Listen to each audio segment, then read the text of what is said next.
Hola chicos, sean bienvenidos nuevamente. Esta vez vamos a continuar con el problema que vimos en clases anteriores y pues hay que recordar qué problema era, ¿cierto? Entonces vamos a irnos al inicio aquí y vamos a recordar que siempre estábamos trabajando con espacios vectoriales. En este caso, estábamos trabajando con este espacio. Aquí nos definimos cuál es el espacio como el conjunto V. Este conjunto V es, bueno, es el conjunto de matrices de 2 por 2 donde cada una de sus entradas son números reales distintos de cero.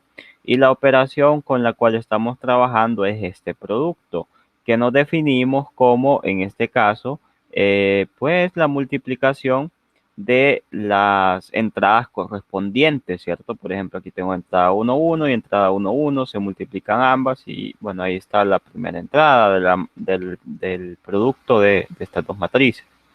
Entonces es esta operación con la cual vamos a trabajar, además de eh, la multiplicación de un escalar por una matriz, la usual, ¿cierto? La que nosotros conocemos bien.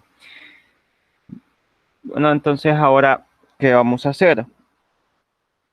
Pues en clases anteriores hemos estado trabajando con todos los axiomas, axioma 1, axioma 2, axioma 3 y así sucesivamente hasta llegar al axioma 8. Entonces ahora vamos a trabajar con el axioma 9, que es el que nos interesa. Vamos a ver qué sucede con este axioma, si se cumple o no. Ya sabemos que algunos pues no, vamos a ver, algunos que otros no se cumple, ¿cierto? Entonces,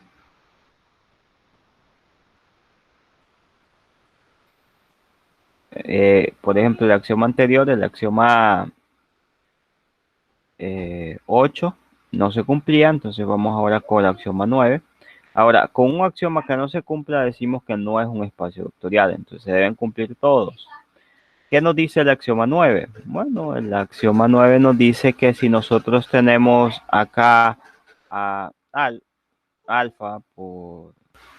Permítanme.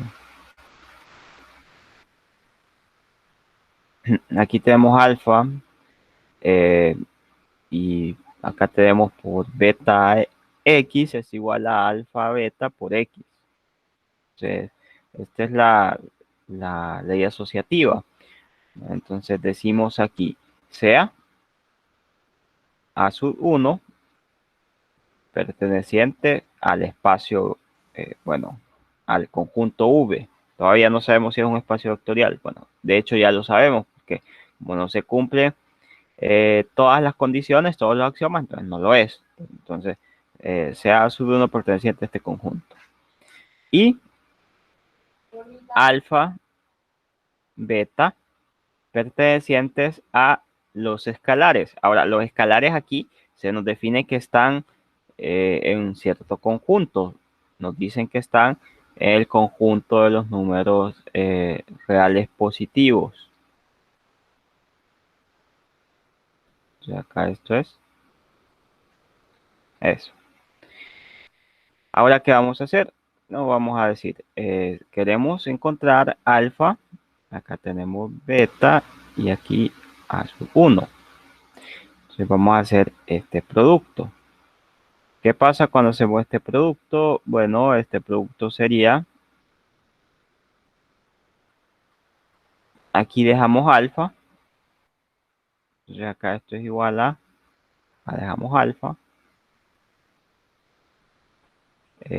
luego esto sería beta.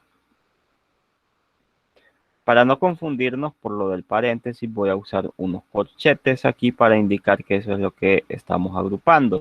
Recuerden que también estamos usando los paréntesis para pues la matriz. Entonces vamos a usar un corchete acá para indicar que esto es lo que está agrupado. Permítanme.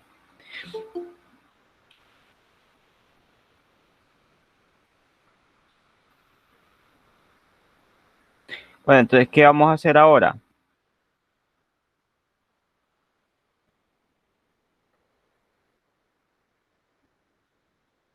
Como tenemos eso, acá es beta por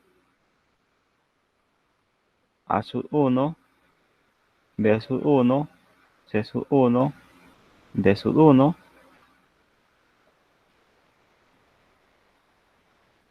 Y acá lo podemos distribuir. Entonces, podemos distribuir este beta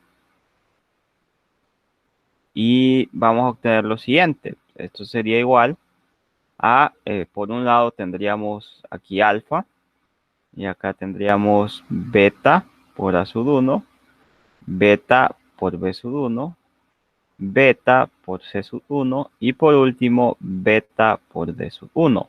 Ahora, aún tenemos este alfa aquí. Este alfa también va a tener que distribuirse entre cada entrada. Entonces sería alfa por beta, A sub 1, alfa por beta, B sub 1, alfa por beta, C sub 1 y alfa por beta, D sub 1. Entonces, ahí lo tenemos. Después de esto, ¿qué va a pasar? Bueno, lo que va a pasar es lo siguiente. Por otro lado, vámonos a la otra parte de la igualdad, que según se nos dice es que eh, debería suceder que alfa por beta por A1 es igual a esta expresión. Entonces, eso queremos demostrar. Entonces, aquí agrupamos alfa y beta y acá está A sub 1, B sub 1, C sub 1, D sub 1. Ahora, recordemos que alfa y beta son números reales, ¿cierto? Entonces, acá, ¿qué va a pasar? Bueno, acá lo que pasa es lo siguiente. Venimos y, ya que se multiplican alfa y beta, después lo que sucede es esto. Se va a multiplicar, se va a distribuir este alfa beta entre cada entrada de la matriz. Ahora, se distribuye entre cada entrada.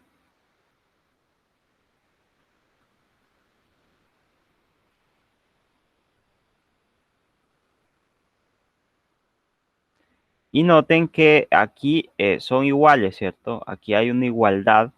Tenemos que esta expresión y esta de acá son iguales. Entonces, como son iguales, nosotros podemos hablar de, o podemos concluir lo siguiente. Por tanto,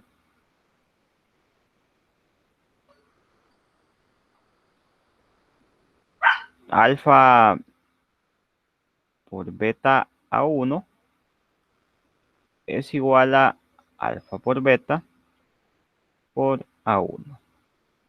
Entonces, de acá decimos que se cumple, de ahí decimos que se cumple el axioma 9.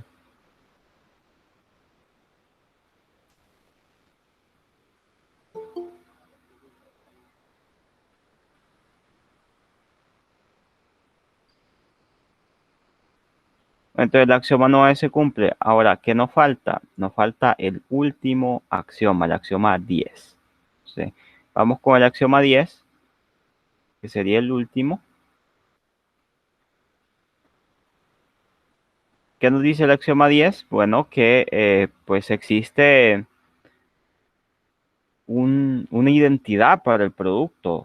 Eso es lo que se nos dice. Ahora, eh, aquí obviamente pues lo podemos encontrar de una manera muy sencilla.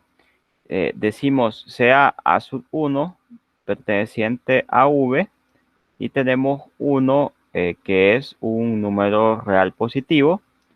Luego hay que notar lo siguiente. Note que cuando usted tiene 1 multiplicando a 1, usted tiene 1 que multiplica a, acá tenemos la matriz A1, B1, C sub 1, D sub 1. Y aquí es donde puede distribuir, bueno, multiplicar este 1.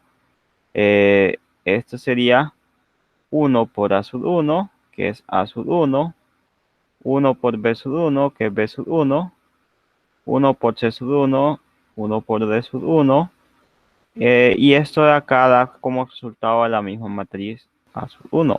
Entonces, acá decimos se cumple el axioma 10.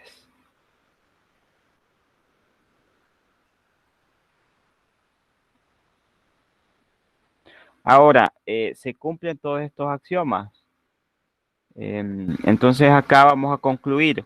No recuerdo cuáles, pero vamos a concluir lo siguiente. Como no se cumplen todos los axiomas,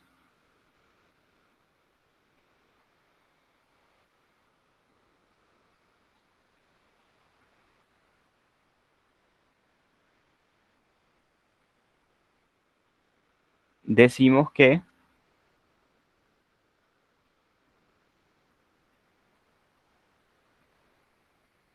el conjunto V, que en este caso pues tenemos, no es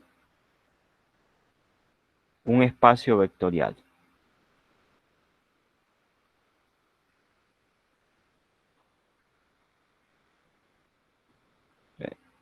Como no se cumplen todos los axiomas, decimos que el conjunto V no es un espacio vectorial y ahí terminaría el problema.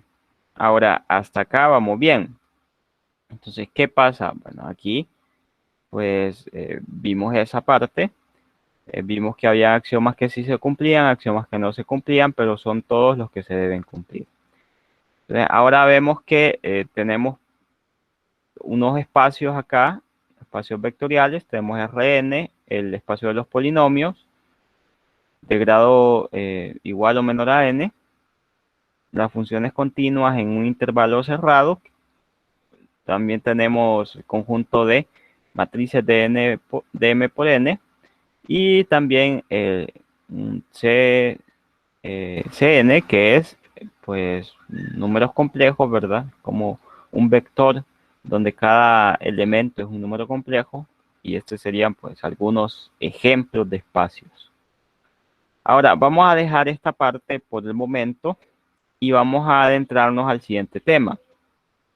El siguiente tema es un poco más sencillo en el sentido de que el trabajo es un poco menor debido a que estamos hablando de subespacios vectoriales. Entonces, hablemos de estos subespacios. ¿Qué pasa con estos subespacios? ¿Qué es precisamente un subespacio? Vámonos al resumen, que vemos acá.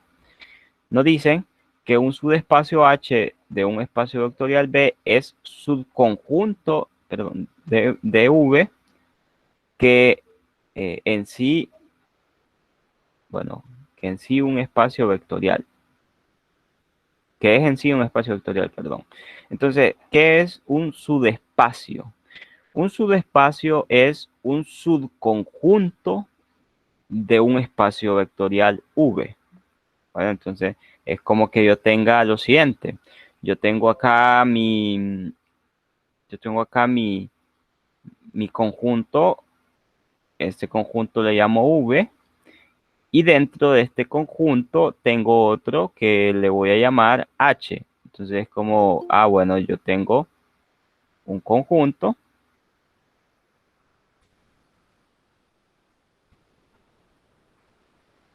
Tengo un conjunto V, que este es un espacio vectorial. Y dentro de este conjunto V tengo un subconjunto H, que también en este caso sería un espacio vectorial. Entonces, tengo este conjunto que es un espacio vectorial, este de acá, espacio vectorial, lo podemos colocar aquí.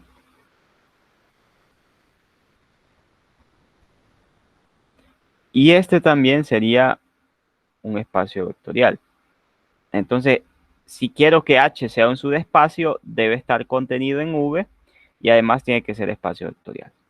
Bueno, bien, entonces ¿Qué sucede? ¿Cómo yo sé que un conjunto está contenido en V? Bueno, para saber si está contenido es fácil. En 110 nosotros vimos en el primer parcial teoría de conjuntos. O sea, ya con la teoría de conjuntos uno puede decir si es espacio, si es conjunto, subconjunto, si es un subconjunto propio. Todo eso se puede saber del primer parcial de 110. Si, qué tipo de relación hay en entre estos dos conjuntos. Entonces, eso ya lo podemos saber. Ahora, lo difícil es un espacio vectorial. Recuerden, para saber si es un espacio vectorial son 10 axiomas, pero afortunadamente notemos que hay acá hay en el resumen, hay una parte que nos dice que no necesitamos comprobar los 10 axiomas. Así es, nos dicen. Un subespacio no vacío H de un espacio vectorial V es un subespacio de V si las dos siguientes reglas se cumplen. Entonces, necesitamos que si H, bueno, si X y también Y pertenecen a H, entonces X más Y pertenezcan a H. Luego, si X pertenece a H, entonces alfa por X pertenece a H para cada escalar alfa. Entonces vemos que aquí solo hay que comprobar estas dos condiciones. Luego nos dice un subespacio propio de un espacio vectorial V es un subespacio de V diferente de 0 y de V. Entonces ahí tenemos lo que es un subespacio propio. Ahora, ¿qué vamos a hacer a continuación? Pues vamos a hacer un problema. Ya tenemos cuáles son las condiciones, cuáles son los requisitos, ya con esto podemos resolver problemas. Ahora, hay otras cuestiones acá, aquí hay algunos ejemplos. Acá hay también algún teorema, este teorema importante, ¿verdad? Si nos dicen que si tenemos dos subespacios de un espacio vectorial, entonces la intersección de estos también va a ser un espacio vectorial. Todo eso aquí, pues hay muchos ejemplos también. Pero nosotros vamos a tomar uno del libro, de la guía, uno que no esté hecho. Entonces nos dice el problema. Determine si el subconjunto dado H del espacio vectorial V es un subespacio de V. Bueno, entonces, miren, acá ya se nos dice desde el enunciado que este V es un espacio vectorial. Entonces ahí no hay nada más que decir. Es un espacio vectorial, no tienen que comprobarle nada a este V. Ya se sabe que es un espacio vectorial. ¿Qué es lo que hay que comprobar? Hay que comprobar que H es un subespacio de V. Entonces hay que entender, hay que tener claro eso. A V no lo vamos a tocar, no le vamos a hacer nada, porque ya se nos dice en el enunciado que este V que está aquí es un espacio vectorial. O sea, ya más nada hay que decir sobre eso, ¿verdad? Entonces, ahora, ¿qué vamos a hacer? Bueno, ya que tenemos que ese es un subespacio vectorial, ahora lo que nos falta es determinar si H es un subespacio. Eso es lo que falta. Bueno, entonces vamos a ver. Voy a tomarle una captura de esto.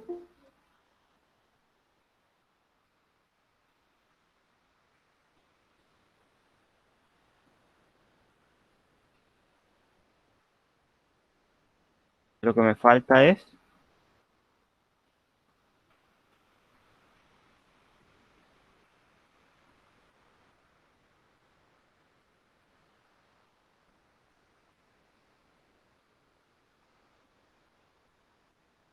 vamos a empezar por el problema 1. Vamos a ver qué sucede con ese problema.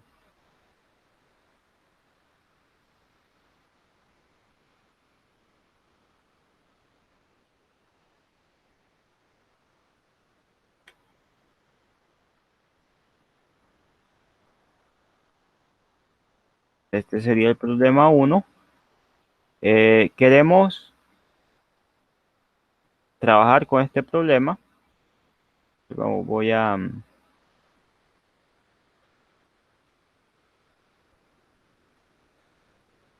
cortar esto. Luego esto.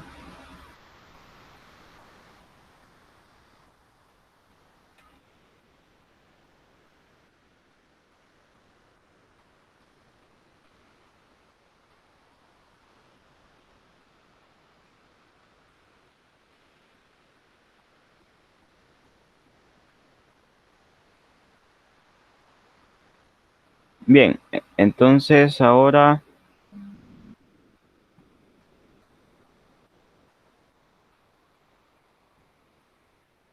tenemos esto aquí. Tenemos el conjunto V.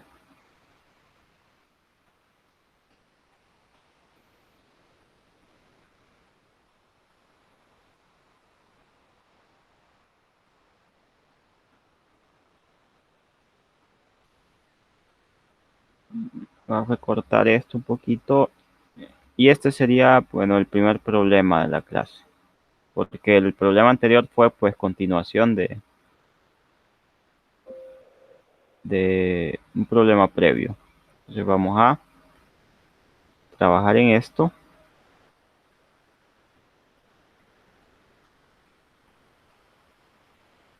Ahora, aquí yo creo que ustedes van a sentir que esto va a ser un poco más directo, mucho más rápido, y así va a ser. Vean que aquí tenemos este problema. Este sería nuestro ejemplo 2.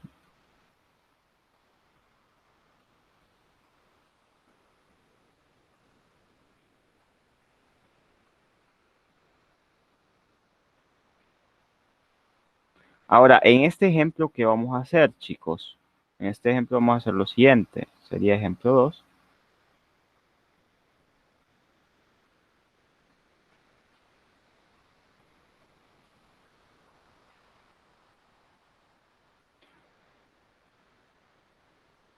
Vamos con la solución.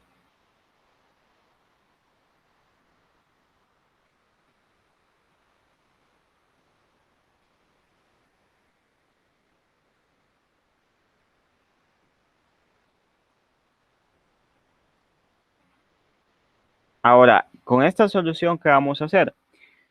Bien, lo primero es, vámonos al libro. ¿Cuáles son las condiciones para decir que un espacio es, bueno, que un conjunto H es subespacio? Bueno, lo primero es eh, que este H esté contenido en V. Entonces, necesitamos que H esté contenido en V en primer lugar. Entonces, ¿qué pasa con esto que tenemos acá? ¿Quién es H? Bueno, empecemos por ver quién es V. V es, esto lo vamos a colocar como observación. Esta debe ser nuestra observación para que vayamos pues identificando los conjuntos. En esta observación vamos a ver que el conjunto V es igual a R2. Ahora, ¿quién es R2? R2 es aquellos conjuntos, bueno, es este conjunto, un par ordenado X, Y, tal que X e Y pertenecen a los números reales. Entonces, son un par ordenado, tenemos X, y acá lo que pasa es que todos estos elementos pues son números reales. Entonces, X es un número real, Y es un número real, y no hay ninguna restricción. X puede ser positivo, negativo, cero o lo que quieran. Puede ser un número racional, irracional, también Y. Ahora, ¿qué pasa con el otro conjunto? El conjunto H, que en este caso se nos define. El conjunto H es igual a X, Y. Entonces, vemos que igualito, ¿verdad? Aquí x, y, tal que x igual a 3 y y es un número real. Entonces vemos que aquí sí hay una restricción. Esta restricción ya es para x. X es igual a 3, nos dicen. Significa que x no puede ser cualquier valor. X tiene que ser 3. Ahora, ¿qué pasa con esto de acá? Bueno, aquí no hay restricciones. Entonces, obviamente, este conjunto va a ser aquí, todos los valores que estén acá, porque acá van a estar los valores como 3 para x y para y cualquier número. Aquí también va a estar ese valor. Esos valores también van a estar incluidos en este conjunto. Entonces, ya sabemos prácticamente que H está contenido en V por las restricciones que tenemos aquí. Estas no la tienen, entonces este puede tomar este valor de 3 libremente y no hay ningún problema. Entonces ahora, ¿qué vamos a hacer? Bueno, ya sabemos que de aquí uno puede saber fácilmente que pues H está contenido en V. Entonces H está contenido en V, si se acuerdan es de esta notación, H está contenido en V. Esta es la notación, es parecido a como cuando nosotros decíamos menor o igual, pero en realidad esto es de conjunto, ¿cierto? Entonces se usa una notación distinta. H está contenido en V. Ahora, ya que tenemos que H está contenido en V, ahora sí ya sabemos. ¿Es un subconjunto H de V? Pues sí. Ahora, ¿qué queremos hacer? Ya que estamos claros con eso, de que H es un subconjunto de V, ahora queremos saber si este es un subespacio. Pasa que H no es el vacío, o sea, el vacío es cuando no hay nada, cuando no tenemos nada. En este caso, en este conjunto, sí tenemos elementos. Si no tuviésemos nada, eso se llama el conjunto vacío, pero como tenemos ahí elementos, entonces sí, es un conjunto no vacío. Entonces, ¿qué pasa acá? Bueno, tenemos que demostrar que se cumplen estas propiedades. Entonces decimos, dice, un subespacio no vacío H de un espacio vectorial V es un subespacio de V si las dos siguientes reglas se cumplen. Entonces vamos a ver. Eh, veamos o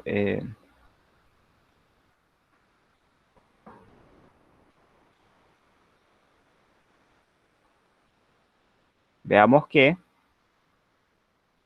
aquí tenemos que ver las siguientes propiedades. ¿Sí? Veamos que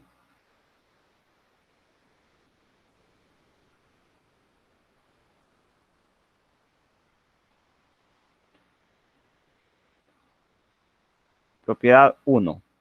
La propiedad 1 me dice que si yo tengo dos elementos, x y perteneciente a h, entonces x más y pertenece a h.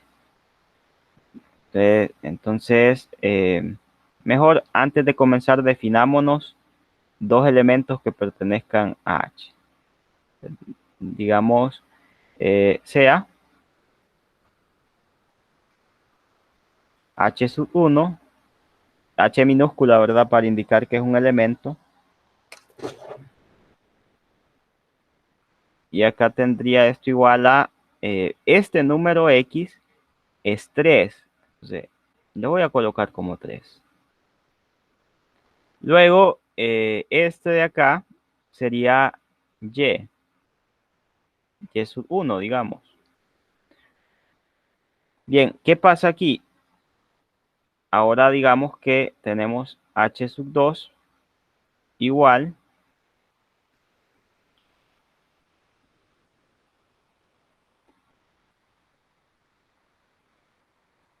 a 3, y sub 2, y estos elementos pertenecen a h, ¿cierto? Ahora, ¿qué vamos a hacer? Necesitamos comprobar estas dos condiciones, pero el problema aquí yace en lo siguiente. Me dan operaciones aquí, pero estas operaciones, ¿qué pasa con ellas? ¿Por qué tengo estas operaciones aquí? Y acá no me dicen cuáles son las operaciones. O sea, acá no me están definiendo operaciones. Cuando a mí no me definen operaciones, yo uso las usuales, tal cual les dije en clases anteriores. Cuando a mí no me están definiendo ninguna operación, no me dicen, que el producto, la suma se define de tal manera, yo uso las que ya conozco. Entonces decimos acá, CH1, H2, luego vamos con la primera. Tenemos que, cuando tenemos H1 y H2 ahí, pertenecientes a H, entonces vamos a hacer la suma. Ahora, H1 más H2 es igual a 3Y1 más 3 y acá Y2. Esto de acá sería igual a 3 más 3, Y1 más Y2. Ahora esto es igual a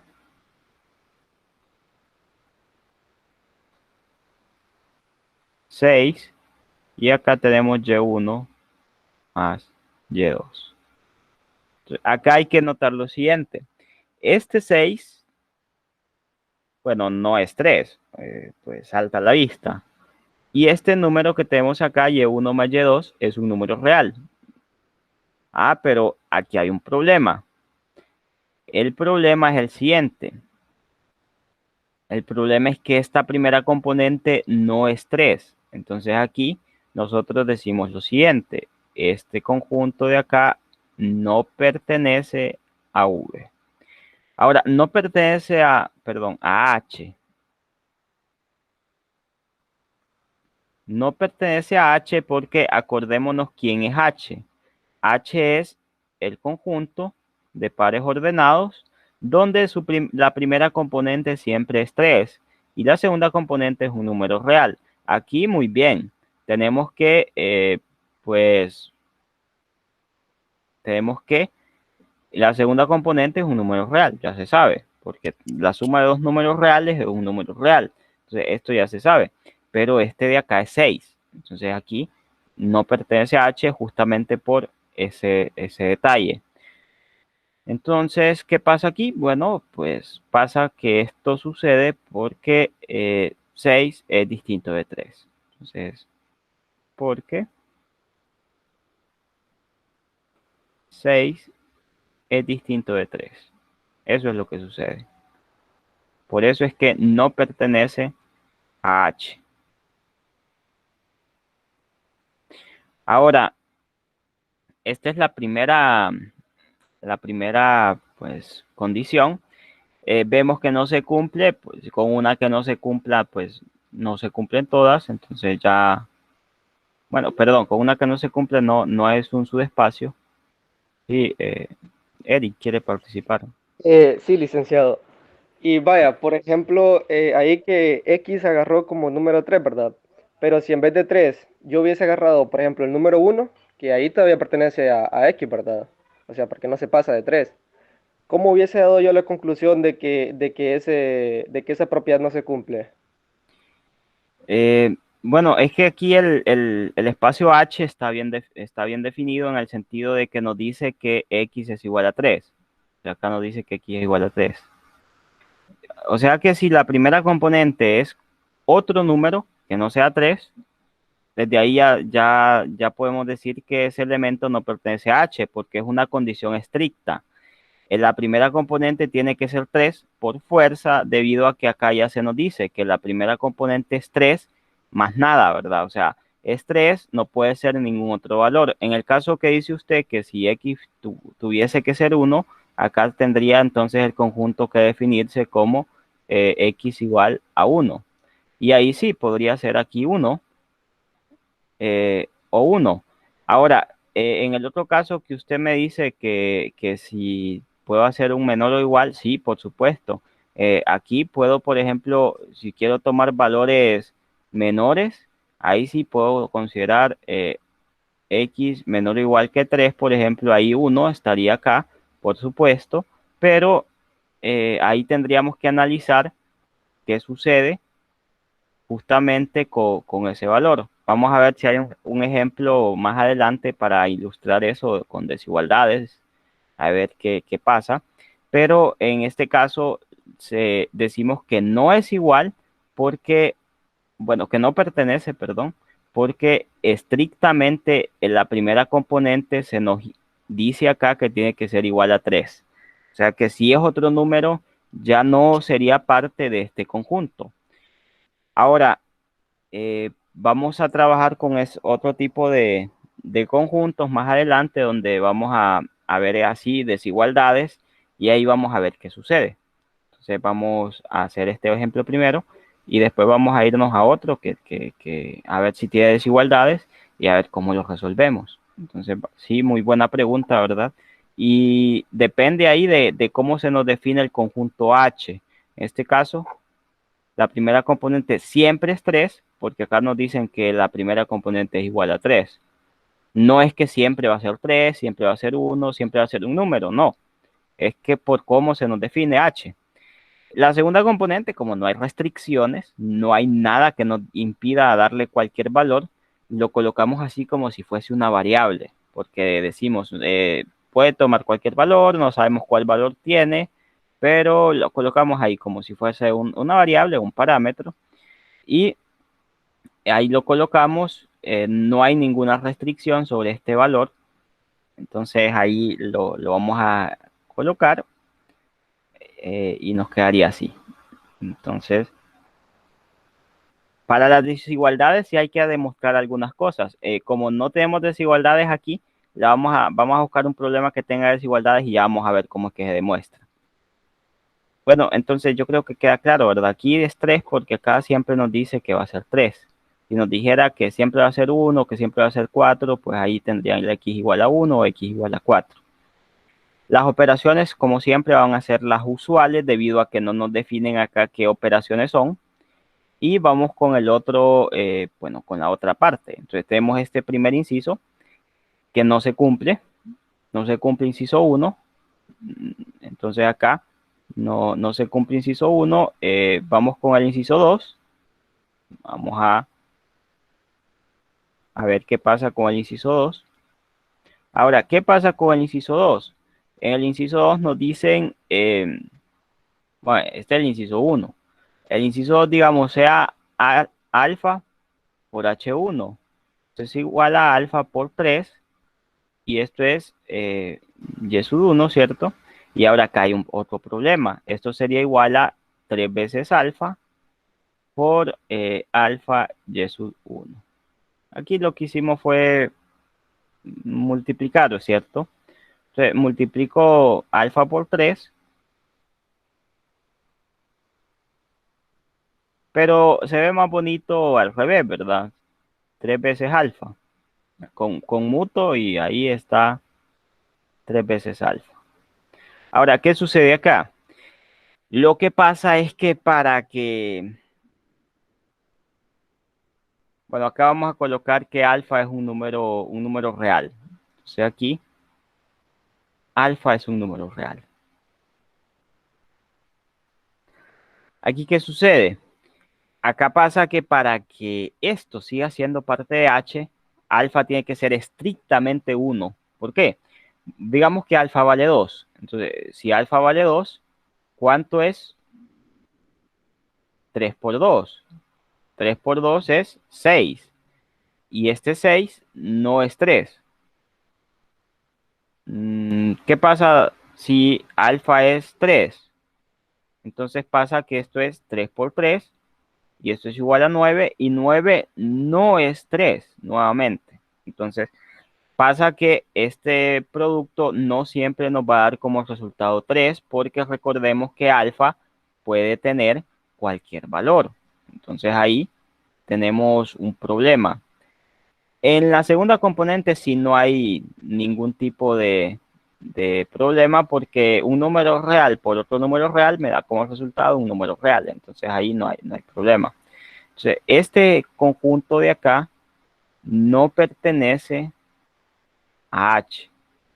¿Por qué no pertenece a H? Bueno, porque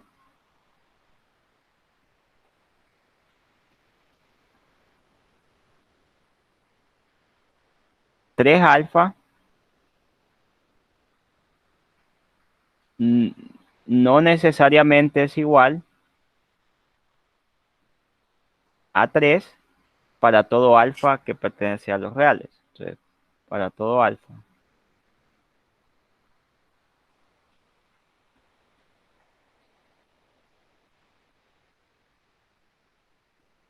Entonces, esto no es cierto. 3 por alfa no siempre va a ser, no siempre va a ser 3. Eso quiere decir que vamos a colocarlo aquí un poco mejor. Porque 3 alfa distinto de 3 para todo alfa que pertenece a los reales menos 1. O sea, si yo elijo cualquier número real distinto de 1, lo que va a pasar es que este producto va a ser distinto de 3. Si yo elijo, por ejemplo, 2, 3, 4, 5, 6, cualquier número que yo elija para alfa, que sea distinto de 1, me va a dar un número distinto de 3. Bueno, entonces, por tanto, H no es un subespacio vectorial. Lo vamos a concluir acá. Por 1 y 2.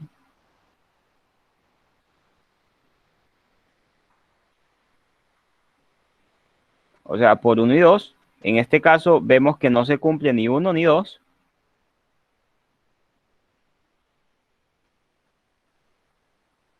Decimos que H no es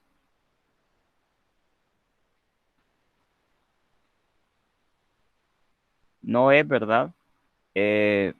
Subespacio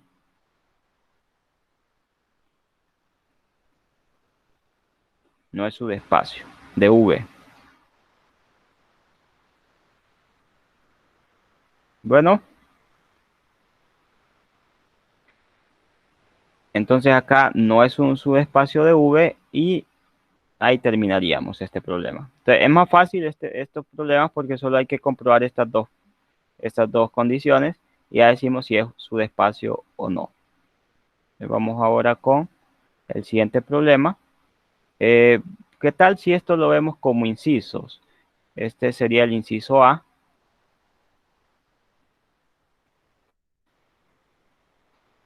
El inciso A. Y vamos con otro inciso para que lo veamos así como si fuesen incisos. Vamos a ver el inciso B. Tratemos de ver un problema, como nos dijo Eric, con desigualdades, para ver qué sucede en ese caso, cuando hay desigualdades. Vamos a ver si hay alguno aquí con desigualdades.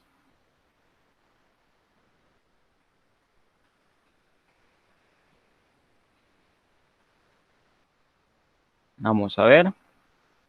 El ejemplo 1 es el que hicimos. Vamos con... Acá el ejemplo 2 tiene desigualdad. Tiene desigualdades. También está este que tiene desigualdades. Vamos a comenzar con el ejemplo. Este tiene igualdad, el ejemplo 2.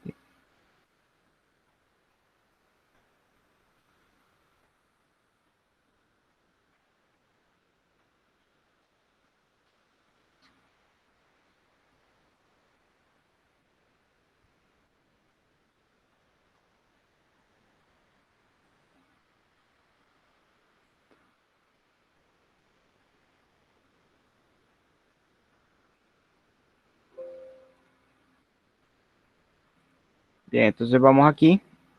Sería el inciso V para no estar copiando, perdón, el inciso B para no estar copiando todo de nuevo, para no estar copiando Vamos a ver, este es el problema 2. Aquí está. Para no estar copiando el enunciado una y otra vez, vamos a hacerlo por inciso. Vamos a decir que este es el inciso B del segundo ejemplo del segundo problema. Entonces el inciso B. Y vamos con la solución. Para la solución, en este caso, ¿qué vamos a hacer? Bueno, primero vamos a identificar quién es V, como lo hicimos en el problema anterior. En este caso vemos que, bueno, es igual. En este caso, el conjunto V es R2 y R2 es el par ordenado X, Y, tal que X y Y son números reales. Ahora, ¿quién es H? H es el conjunto y acá tenemos X, Y, tal que Y es mayor o igual que 0. Esas son las condiciones que se imponen y acá de esto podemos ver que efectivamente H está contenido en V. Ahora, igual que en la parte anterior, vamos a definirnos, en este caso, sean H1 y decimos que H1 es igual a X1, Y1, H2, H2 es igual a X2, Y2, pertenecientes a V, perdón, a H. Ahora, ¿qué sucede aquí? Lo que pasa acá es lo siguiente. Como está en H, obviamente se tiene que respetar que X1 no tiene restricciones. Eso quiere decir que X, la primera componente, es un número real cualquiera. No hay restricciones sobre la primera componente. Ahora, la segunda componente sí tiene restricciones. Tiene que ser mayor o igual que 0. Entonces, en la segunda componente sí hay restricciones. Luego, vamos a ver, vamos a tratar de comprobar cada uno de las condiciones. Entonces acá tendríamos H1 más H2 aquí. Esto es igual a X1, Y1 más X2, Y2. Ahora esto de acá es X1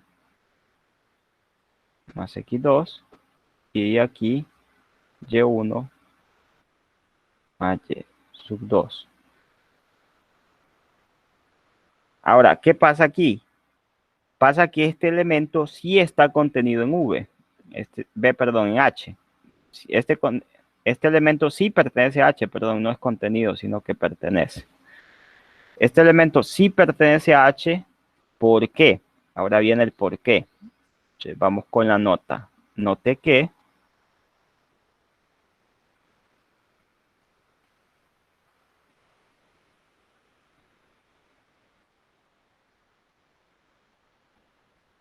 si X1 y X2 pertenecen a los reales, entonces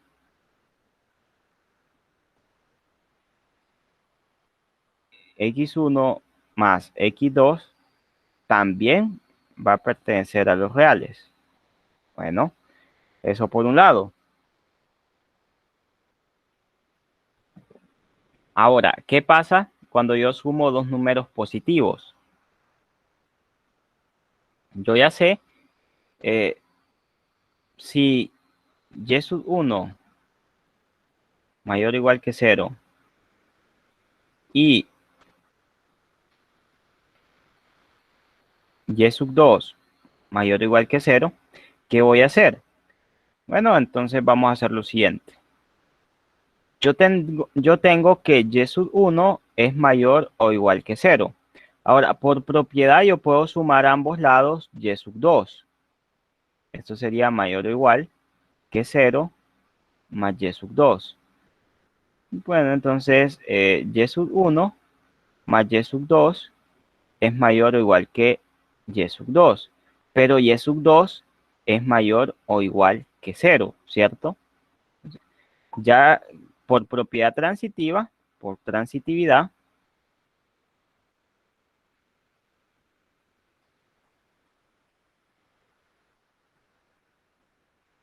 tenemos que y sub 1 más y sub 2 es mayor o igual que 0. Ah, bien. Entonces vean acá, la primera componente es un número real, ¿sí? La segunda componente es mayor o igual que 0, pues lo acabamos de demostrar. Entonces, ya que siempre va a ser mayor o igual que 0 esta componente, pues ya cumple con las condiciones de h, que la primera componente no tiene restricciones y la segunda componente sea mayor que 0, mayor o igual que 0. Esas son las únicas restricciones. Entonces, por tanto, decimos acá,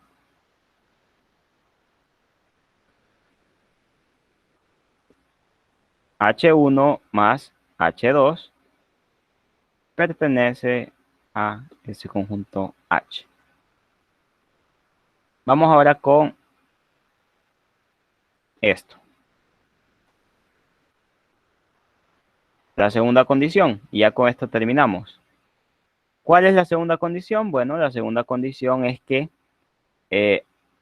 si tenemos acá X perteneciente a H, entonces alfa por X tiene que ser también perteneciente a H. Entonces decimos sea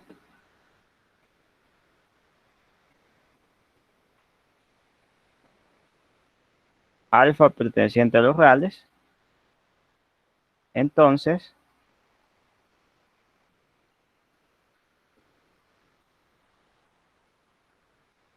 alfa por H1, H1 es la que definimos al inicio, es igual a alfa por X1, acá Y1, y aquí esto sería igual a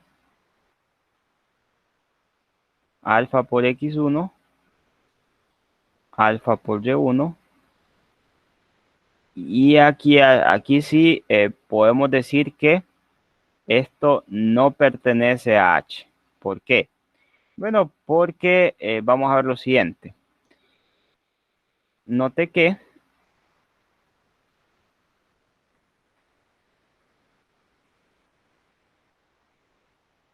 no para cualquier alfa no se cumple que esto sea mayor o igual que 0. Note que si alfa menor que 0 y bueno, si alfa menor que 0, entonces alfa por y sub 1 es menor o igual que 0. ¿Por qué? Bueno, porque este número es positivo o 0. Más por menos, por ley de los signos, nos da menos. Entonces esto va a ser menor o igual que 0. Y ahí pues ya no se cumpliría que este número es mayor o igual que 0. La segunda componente no sería mayor o igual que 0. Y como no sería mayor o igual que 0, entonces no pertenece a H. Porque H es bien, bueno, es bien detallista con respecto a eso. Su segunda componente tiene que ser mayor o igual que 0. Si no es mayor o igual que 0, entonces no pertenece a H. Bien, entonces, por tanto,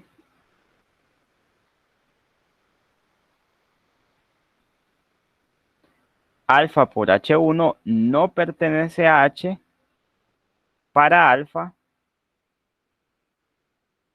menor que 0. Entonces, si alfa es menor que 0, no pertenece a H. Bien, entonces ahora concluimos la conclusión. Luego,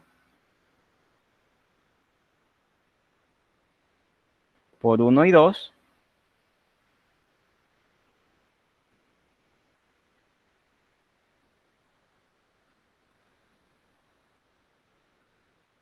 concluimos que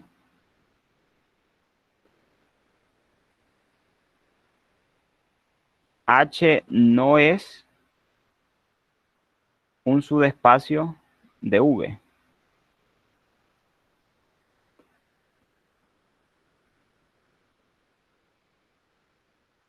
Vamos a hacer aquí. Concluimos que H no es subespacio de V. Entonces ahí está. H no es subespacio porque no se cumplen las dos condiciones. Entonces, esta segunda no se cumple. O sea, no se cumple. Más la primera sí se cumple. Entonces ahí eso es lo que está sucediendo. Bueno chicos, hasta acá quedaríamos por el día de hoy.